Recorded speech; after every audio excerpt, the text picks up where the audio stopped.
What's happening, everyone? Steve here, Cars with Steve, and today we are taking a look at the 2021 Ford Transit Connect passenger wagon. Now, the reason why I'm actually a little bit excited about this vehicle is because back in 2019, Ford decided to discontinue the Flex, which I wasn't necessarily opposed to because I wasn't a big fan of that vehicle. But having said that, if you were after a 6 or a 7-seater, that meant that you were typically looking at the Ford Explorer as an option. But if you're looking for something a little bit more economical, the Transit Connect is a solution for that. So this video, I will be giving a shout out to Andy G, who did request that this video get done a couple months ago. Just got one on the lot, so giving you a shout out for recommending that I get this one done. But guys, before we dive right into it, as always, if you're enjoying the content I'm putting out, make sure that you like the video and consider subscribing with the bell notifications on. And the reason why is because sometimes I like to hide Amazon gift card codes in my videos. But without further ado, let's dive right into it and see what the 2021 Transit Connect has to offer.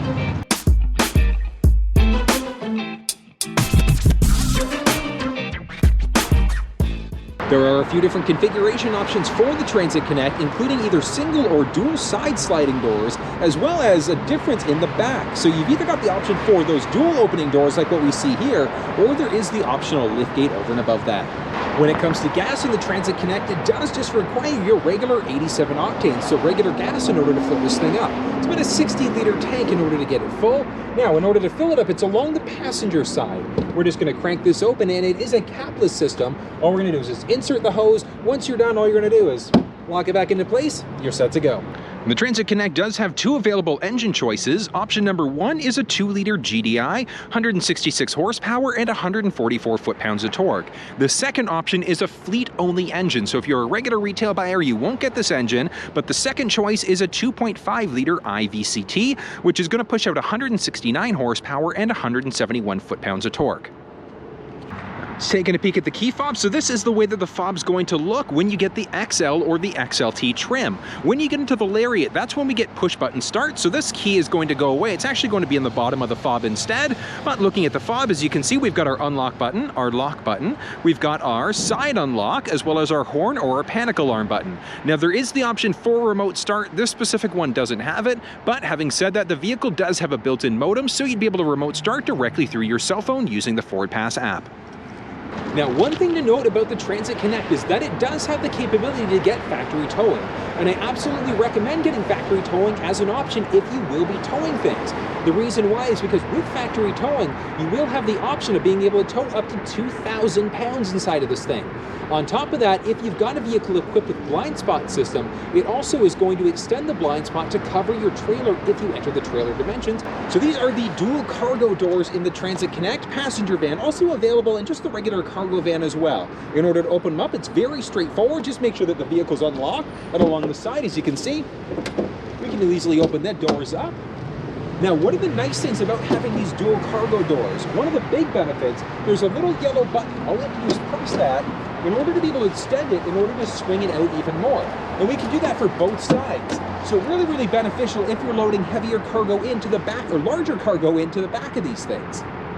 Now, one of the interesting things about the Transit Connect is what you can actually do with that third row. There are a few different ways that you can fold the seats down. Let's go through a couple of them right now. So, if we want to just fold this down just for easy storage, all we're going to do, as you can see there, we do have a couple different levers. We're going to start off with the red one. We're just going to crank that up, and as you can see, it folds it down. And as you can see in the back, we also have this little guy. So we can fold that up and over if we need a little bit of storage space and then easily pull it back down. That's way number 1. Now, in order to lift the seat back up, very straightforward. It's a little bit awkward from the back of the vehicle. It's a little bit easier to lift it back up from the inside, but it's not impossible. All we're going to do is grab the black lever. We're just going to crank it back up into place. So you can do that for both the captain's chairs in the back row. But there's one other way that we can fold these seats down, makes it a little bit different. Let's have a look. The other way that we can fold the seats down, very, very straightforward, but very interesting. So I've seen this in the EcoSport, but it's very, very different in the Transit Connect. So there's a tab at the very back. We can lift that tab up in order to fold the seat flat down. Now, as I said, it is a little bit easier to get the seat up and down inside of the vehicle. So if you see there, we've got a little red tab. We're just going to pull the red tab up, and then we're just going to lift the seat forward But look at that, it folds it nice and flat now, and same thing. If we grab this tray, lift it up and over, all of a sudden we've got an even flatter surface. Look at the big difference between that side, the driver versus the passenger side. So huge difference, left side versus right side. And all we had to do was simply fold that bottom part of that back seat down first. So huge difference on the left versus the right side. Now that's one of the benefits of this thing, is because the seats are separated like that, if you need a 5-seater, you've got the ability to do that, while also still giving yourself a ton of options for storage space. And as you can see there, with both of the back seats folded flat down, we've got a ton more space. So we've got a nice 4-seater, but there is the option for that middle row to get a bench seat, so you could potentially have a 5-seater with a boatload more room in the back for some extra storage space. Dimensions are going to come up on screen.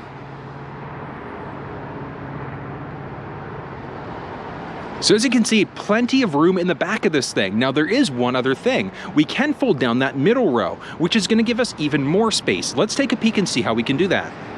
There is a little lever there, so we're just going to crank that lever, and that's going to fold the seat down. So as you can see there, it's not too useful, because at the end of the day, we still don't have a flat surface, but that's where these secondary levers come into play. So what we're going to do is crank this one up, and watch what happens. We lift that up, seat folds down. Now we take this and look at this, tons more space. So really useful if you've got the need for extra cargo inside of this thing, but you still need a vehicle that's going to give the option to carry 6 or 7 people. Now in order to get this seat back up, all we're going to do is just move that partition back out of the way, and as you can see, there are 2 levers. So this tab here, we can pull it all we want, it's not going anywhere. And the reason why is because the seat's folded flat. So what we need to do is pull this other lever first. So we're going to pull that lever up, bring it back, make sure that it's aligned, and push it into place. There we go, so we're locked into place there. Now all we have to do is pull this red lever, and that's going to bring the seat back up. So as you can see, very straightforward. And now look at the difference here. When we have all of the seats, so that second and third row seat folded down, look at the cargo dimensions. So very easy, very straightforward in order to set this thing up. So really beneficial if you need more space inside of this vehicle. When it comes to third row spacing in this thing, I am actually genuinely surprised how much space is back here. I have a couple inches of head clearance. I've got a ton of space for my knees. I've got a ton of space for my feet, which is something that I typically don't see in vehicles with 3 rows. Now that's one of the benefits of this transit van, because if you need something that can hold 6 or 7 passengers while easily converted into a cargo van, the Transit Connect Passenger is absolutely a good option. When it comes to technology, it's not a lot to write home about. It is a very basic vehicle, but it is also very budget friendly. In that third row, there's not a ton of stuff back here. As you can see, we've got a little holder along the side, we've got a few cup holders along the back, and we also have our vent control, both sides.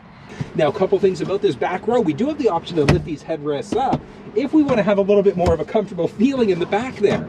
Now, when it comes down to the second row, I still do have quite a little bit of space. Now, a couple things to point out, these seats in the middle row are not adjustable, but there is a few different configuration choices depending on if you need a 6 or a 7-seater.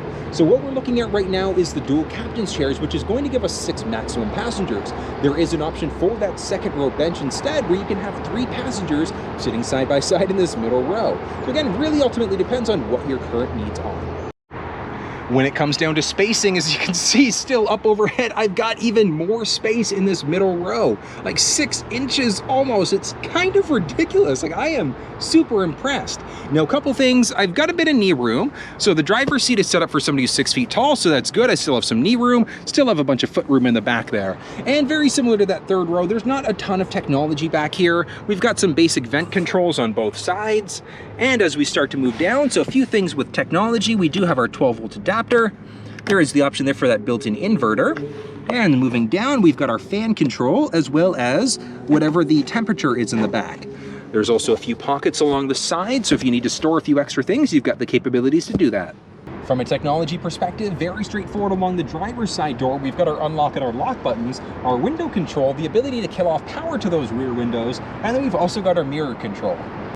Just off to the left-hand side of the steering wheel, as you can see, we've got the ability to turn our fog lamps on or off. We've got a selector switch in order to be able to switch between our different running lamp modes. So all the way to the left is going to turn them off. All the way to the right is going to be your auto setting. I always recommend keeping it on the auto setting. And the reason why is it's because it's automatically going to change you between the daytime or the nighttime running lamps, depending on how bright it is outside. The other two buttons just along the right-hand side are going to be your plus or minus buttons, and those are going to make the display screens brighter or darker. Adjusting the driver's seat in the Transit Connect is a very straightforward process along the seat. So this is the XLT trim level of the vehicle. So we've got a power driver, manual passenger seat. So as we look into different trims, there are different choices that are going to be available there, but we can use the first lever in order to move the seat forwards or backwards. We can lift the seat up, or we can lower it down. The next one over is going to be for our backrest. So we can use that in order to move the backrest forwards or backwards. Really, really nice. And then along our side, we've got the ability to control our lumbar support. Adjusting the steering wheel in the Transit Connect is also a very straightforward process. Just by our right knee underneath, there's a little tab. We're just going to crank that tab down. Now the steering wheel is telescopic, so we can move it in and out, up and down. Once we've got that perfect position, we're just going to crank that tab back up in order to lock it back into place. This is the screen that we're going to be met with when the vehicle's first turned on. So this is the Sync 3 screen. It's the 6.5-inch screen. It's going to be the same whether you look at the XLT or the titanium version of the vehicle. Now, when you get into the XL, that's when you're still in the regular Sync system. So guys, trust me on this one, spend the extra couple bucks and get into the XLT. You've got the ability to use Android Auto and Apple CarPlay inside of this thing, and there also is the option to have built-in navigation. Now, you don't necessarily need to use factory navigation with the Android Auto and Apple CarPlay support. You do have the ability to run off of either Google Maps, Apple Maps, Waze, whatever the case may be, directly through this middle screen. So very, very straightforward. As you can see, we've got our audio button, so audio on or off. We've got a basic compass, and from there we've got the ability to either add in a phone. Very, very straightforward. Now, if we had navigation, it would show up just in the middle there, and we would have a map on the front of the screen instead. As we start to navigate through, we've got our sources. So we've got our basic audio settings, so we can change between AM, FM, Sirius XM, or if our phone was connected, we could go through Bluetooth instead. We can direct tune a couple different ways. So we are currently on AM, so if we switch out to FM, Sirius XM, whatever the case may be, we can direct tune by typing in any station we'd like to, pressing OK, and as you can see, we've tuned there. In order to be able to save a preset, once you've changed to a station, all we're going to do is press and hold. As you can see, you're now saved in.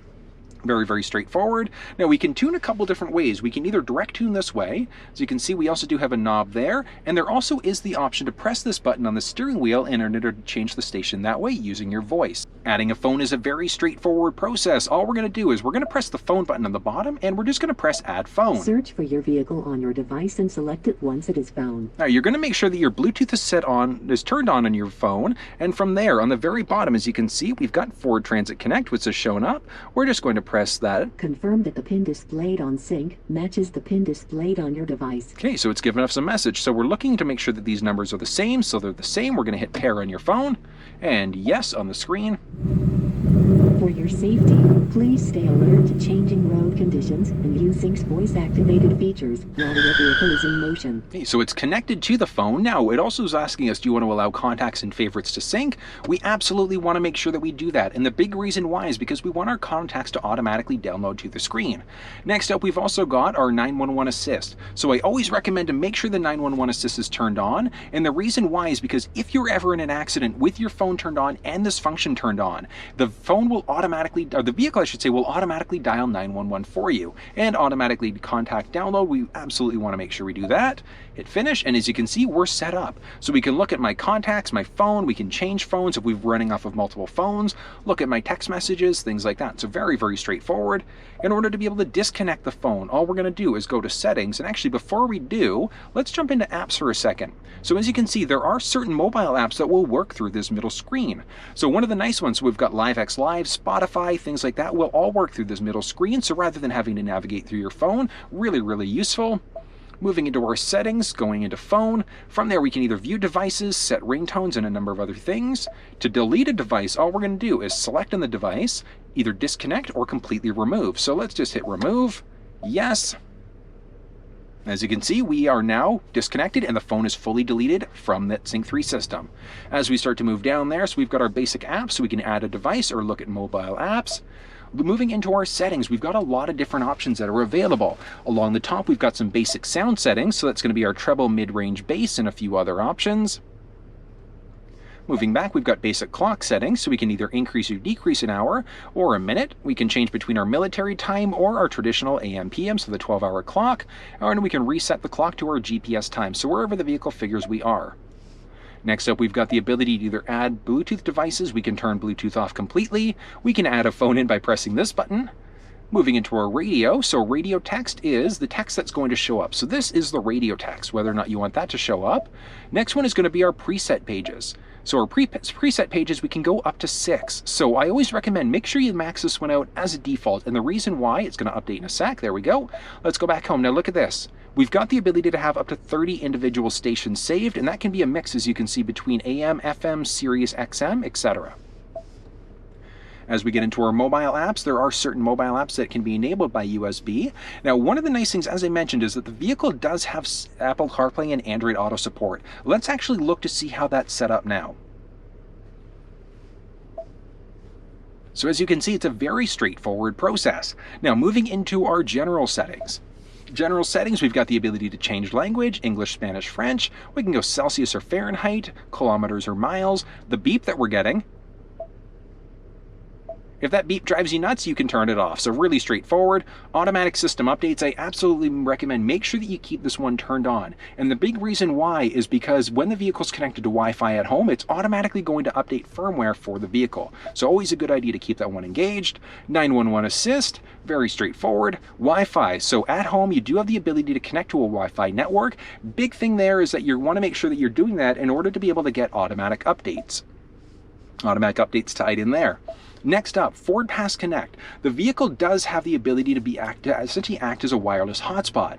Really, really beneficial, and that is in the XLT or the titanium trim level of the vehicle, but really, really neat. So you can use it for up to 10 devices. You do need a data plan, but one of the nice things is that you'd also technically would have the ability to remote start the vehicle directly through your phone instead. So really, really nice if you don't have the built-in functionality on your key fob.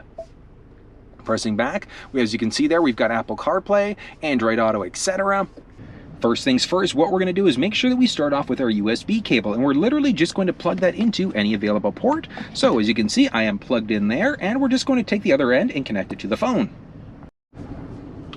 Step number 2, what we're going to do is we're going to take that, and we're just going to plug the USB port into our phone just to power it up. And as you can see there, Apple CarPlay lets you use your phone in a way, so all we're going to do is hit continue. Privacy terms and conditions, we do need to make sure we agree to this or else we won't be able to use Apple CarPlay or Android Auto.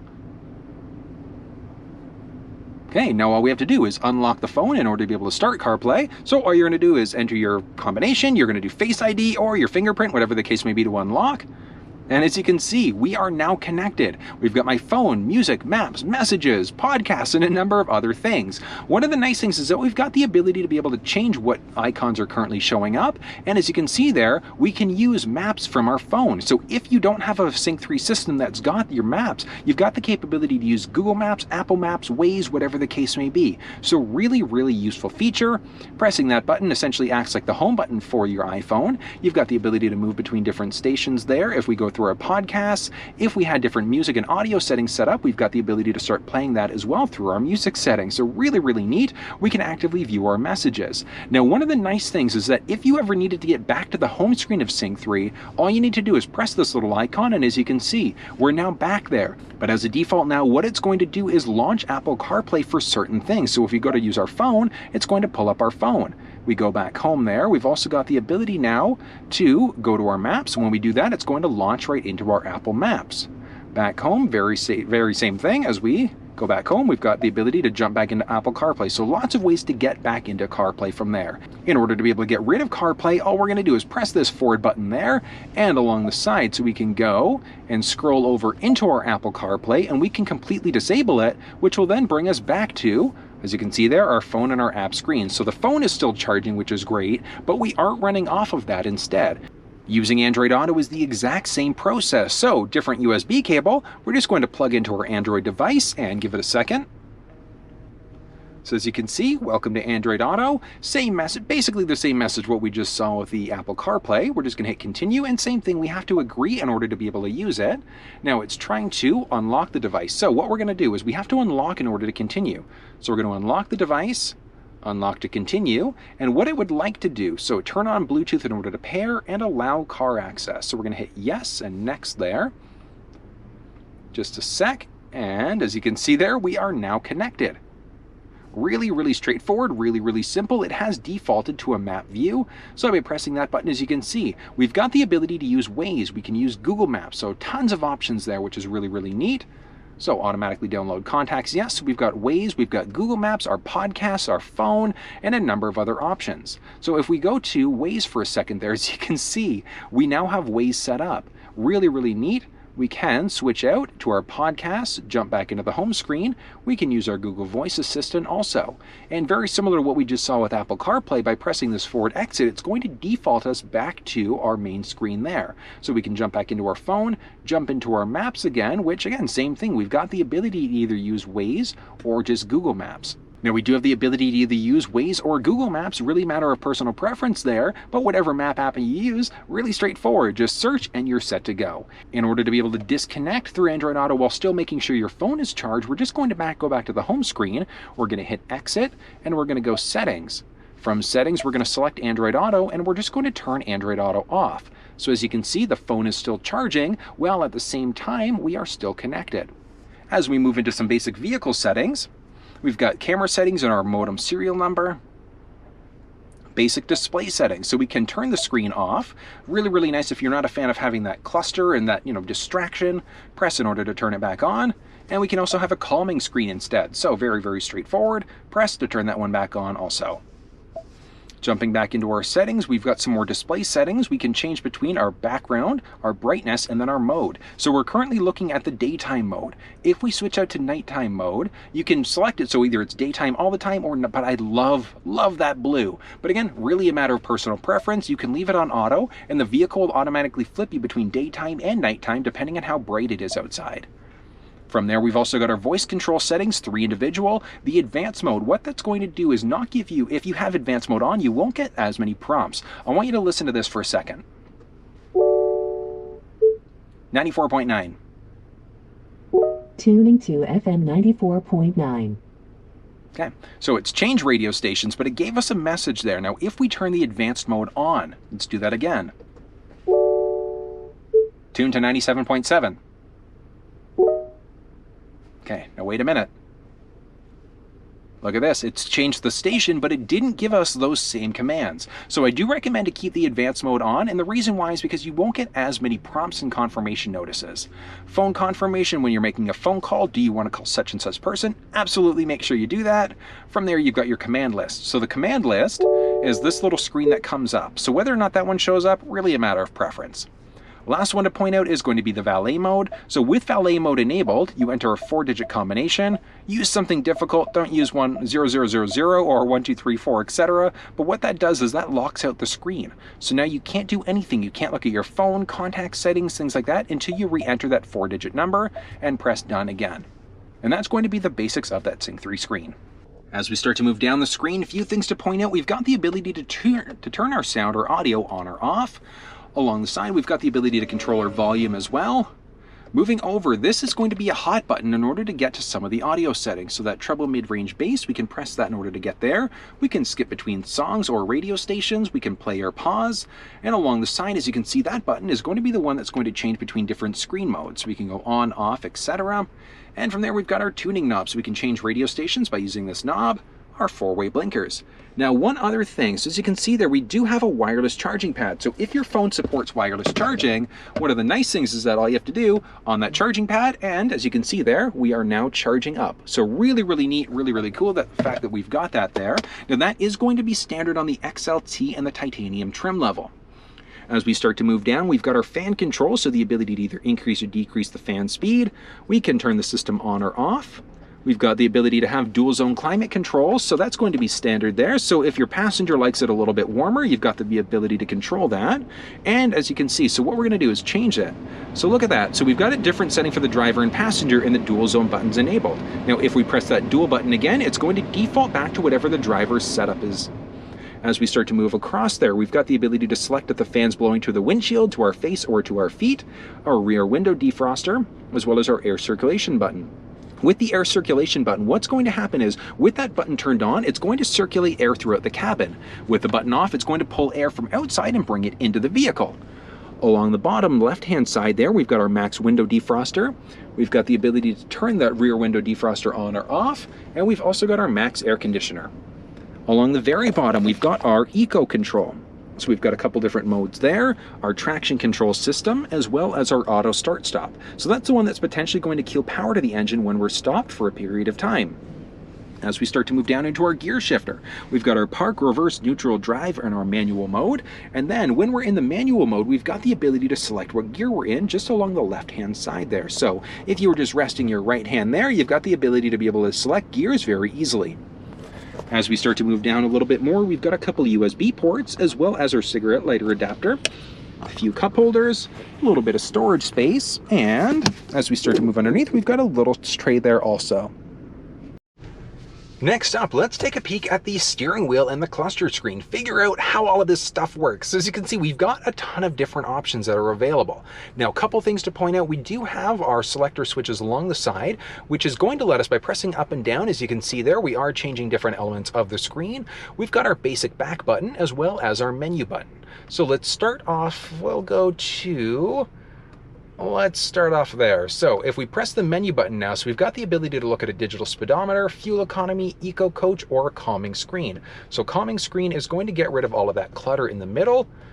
And from there, we can turn that back on by looking at different options. So we can go eco coach if we wanted to.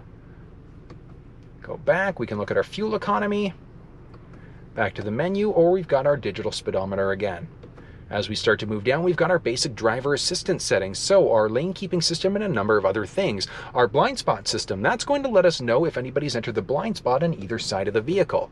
So as we look out to the side there, as we see, we can press that button, and as you can see there, we are going orange. That lets us know if anybody's entered the blind spot on either side of the vehicle. So I absolutely recommend keeping that one turned on. As we start to move down, we've got pre-collision assist with active braking. So what's going to happen is if the vehicle senses a potential collision, it's automatically going to brake for us. Make sure that you keep that setting turned on.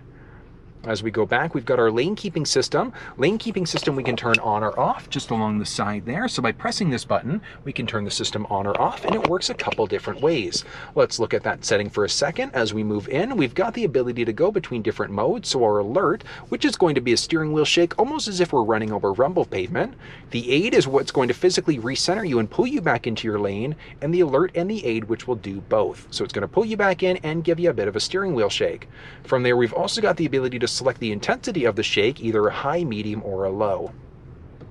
Moving down, we've got our driver alert, which is tied into the lane keeping system. So if we start to veer over too often without signaling, we'll get a message letting us know that we should probably rest. From there, we've got our cross traffic alert. So if a vehicle is coming perpendicular, so from the left or the right hand side, whether you see it or not, with this setting turned on, it'll give you a message on the screen letting you know of a potential collision. And our rear parking aid, if we do have that backup assist, if we do have the reverse sensing system, we do have that beeping, so we can get rid of that beeping if we don't want it.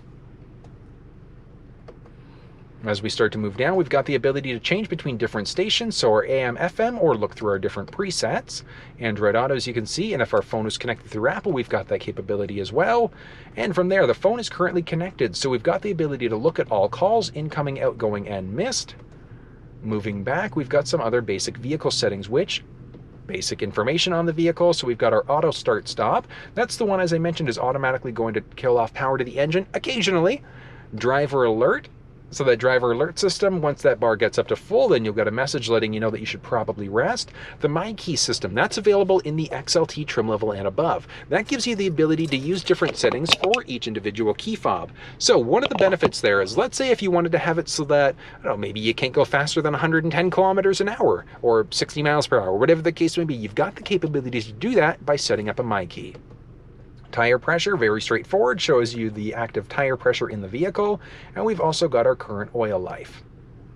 Moving back again, we've got our basic display information.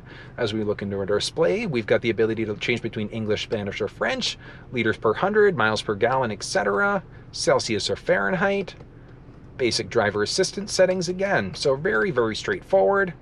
And we can also go back to get to the home screen, scrolling up and down. Now, when we're on this screen, if we want to reset the default, all we're going to do is press and hold the OK button. And after a few seconds, as you can see there, it will reset all of the values for us. So really, really neat. Along the right-hand side there, as you can see, we've got a few other buttons. So let's zoom in a tiny little bit for you. So as you can see there, we've got the ability to either change stations, change songs. We can either hang up on a phone call or we can answer a phone call. We've got the ability to either increase or decrease the volume of the vehicle. And this last button is going to be our voice command prompt. If we had factory navigation, we'd have the ability to press that button in order to navigate, but without navigation, we've got the ability to change radio stations and do a few other functions in the vehicle. Along the side, as you can see there, we do have a few other settings. Now these are going to be for our cruise control. So we can turn cruise control on or off, and we can set either increase or decrease 1 kilometer or 1 mile per hour at a time, or we can just cancel or reset. Now, one other thing to point out is that if the vehicle did have adaptive cruise control, the button settings would be slightly different here. The adaptive cruise control is essentially a set it and forget it cruise. You set it at 60 kilometers an hour, person in front of you slows down, your vehicle will automatically brake. So one of the big benefits of that system. As we start to move up and over, we've got a selector switch in order to be able to change how sensitive the adaptive windshield wipers are. Along the right-hand side, we've got the ability to adjust our rear window wiper. So we can turn that on or off. We're going to pull the stick in towards us to turn on the front windshield wiper, and we're going to push away in order to turn on the one in the back.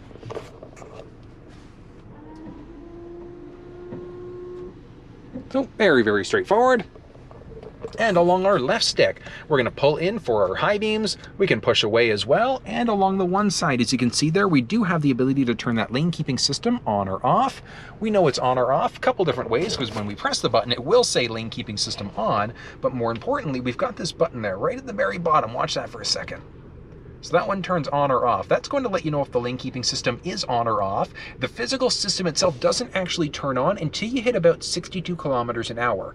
You know that the system's active when that actually goes green. As we start to move up overhead, a couple things to look at. As you can see there, we've got our mirrors. Along the top, we've got our cabin light control, so we can turn on each individual light. We can turn on all the lights there. I'll have them off. As we start to move up and over, we've got our sunglasses holder. And we've got our proximity sensors.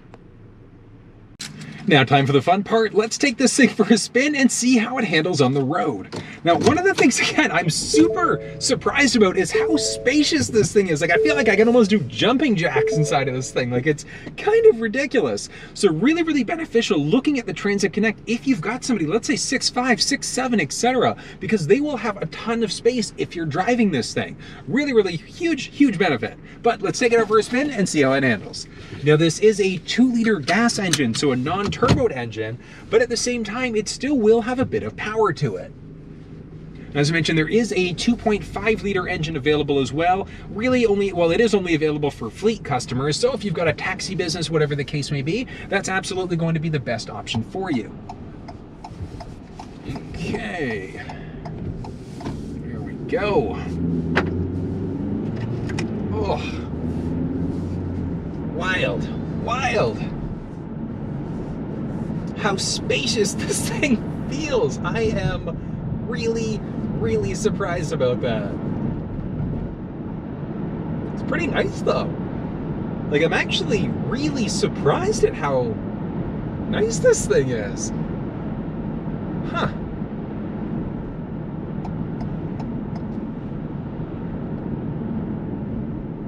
Okay, so a couple things. I do have the Eco Coach on right now. I've also got the auto start stop enabled. So when I come to a stop for an extended period, interested to see if, I won't be able to stop here. It's all right, it'll happen eventually. Blind spot system, let me know that somebody's entered my blind spot there. Really, really beneficial. I love, love, love that blind spot system.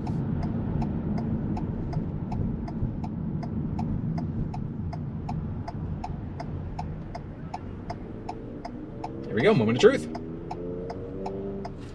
Auto start stop has not kicked in yet. So doesn't kick in, as I mentioned, all the time. It really is up to the vehicle when it decides to do that. Somebody had pointed out on the channel a couple weeks ago that the auto start stop won't actually kick in until the vehicle is warmed up and making sure that the battery is also fully charged. So as you start to drive, it will charge the battery up. So apparently the auto start stop will not turn on until the actual battery is charged up, which is kind of neat. I didn't know that. Thank you so much for pointing that out.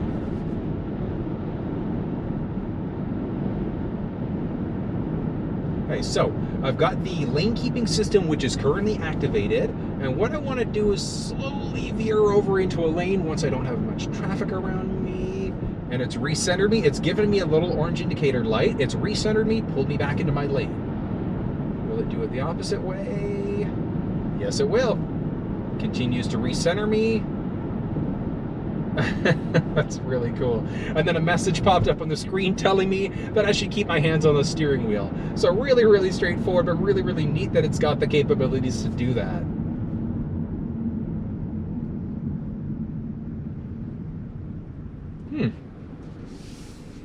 So I'm not gonna lie, I'm a little bit surprised at how this thing handles. Like it's absolutely a surprise to me, because I've never driven a Ford Transit Connect van before, with the exception of the one time I drove it for the review. So a little bit biased. No, the reason why I'm surprised is because for a passenger van, like if you need something with a 6 or 7 seat configuration, this actually would be a really good option.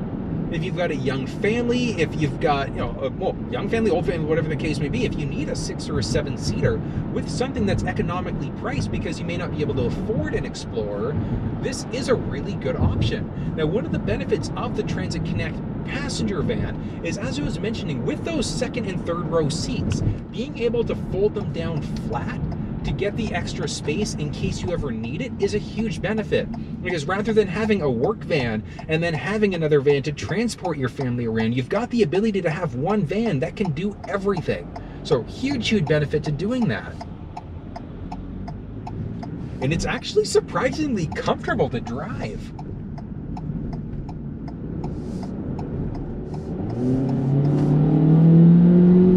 It's got some surprisingly decent power. Again, this is a 2-liter engine, and I don't have any passengers in the vehicle. So if you've got it loaded up with 6 people, you're absolutely going to notice a difference. You're not going to be able to really give it and go the way that I did there.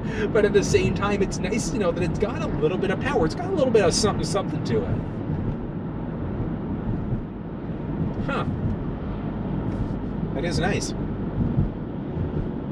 So with the XLT version of the vehicle, we do have just your standard cloth seats with our regular key to start it. And one of the nice things is that when you get into the when you get into the titanium, I should say, that's when you've got the leather seat. You've got a push button start instead of your keys. So it's pretty neat with all of the different options and things like that that are available inside of this thing. Seat is surprisingly comfortable. That lumbar support switch, so that one, it's a little bit different, because it's not a rolling lumbar support, which is what we typically see in other Ford vehicles. It's a little lever, so that lever you kind of have to stop in the perfect position, kind of similar to what you do with that rolling device instead. But this one I find is a little bit more temperamental. But having said that, if you need that extra support, knowing that you still do have a little bit of extra lumbar support in the XLT trim level. I'm still like, I'm flabbergasted, like how much space and how big and open this thing is. This is really cool. I am not one for fans, and the reason why, like, I've got 9 kids in my family. Like, I don't personally have 9 kids, but I've got 8 siblings, essentially. So 5 girls, 4 boys, including me, so 9 kids. And we had a Ford Expedition, and we had a Ford Windstar. So we had the old vans. We needed that much in order to transport everybody around. So if you've got the need for it, and you don't, as I mentioned, you don't necessarily have the budget for the Explorer, this is actually a really good option for someone with a bigger family. It's actually really, really cool because, as I mentioned, that second row seat, you've got the ability to transform that into a bench instead. So you'd have the ability to transport up to 7 people at a time. It's got power to boot. It's got some good technology. In this specific one, we've got the reverse sensing system. There is the option for the forward sensing system in the XLT and the titanium trim levels of the vehicle. So really useful if you are going to be using this thing as a work van as well. But with Ford including a lot of that standard technology, the backup camera, the blind spot system, the lane keeping system now in the Co-Pilot 360 package, I think is an incredible idea on Ford's part because it gives us a lot of very useful technology. Now, we're not at the self-driving car phase yet, but that is coming. I'm excited to see how it handles in the 2021 F-150. That's going to be really, really neat.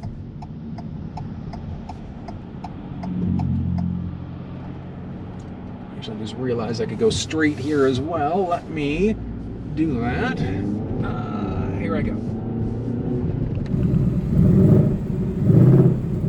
Very nice, very nice.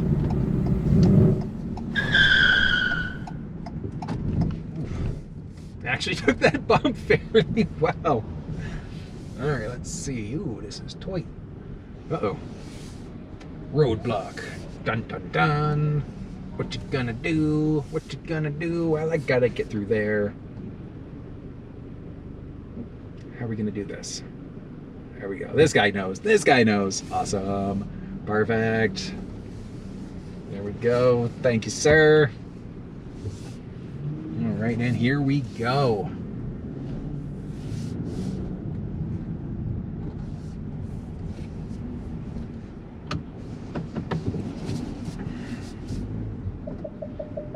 Cross traffic. Oh, cross traffic alert came on because there's a vehicle that's parked just to the right of me there. That's really, really cool. I love that feature. Love it. From a pure safety perspective, it is super useful to have that. And there we are. Well, guys, that was a look at the 2021 Ford Transit Connect passenger van. If you have any questions, make sure you drop it down below. But until I see you next time, make sure you stay safe.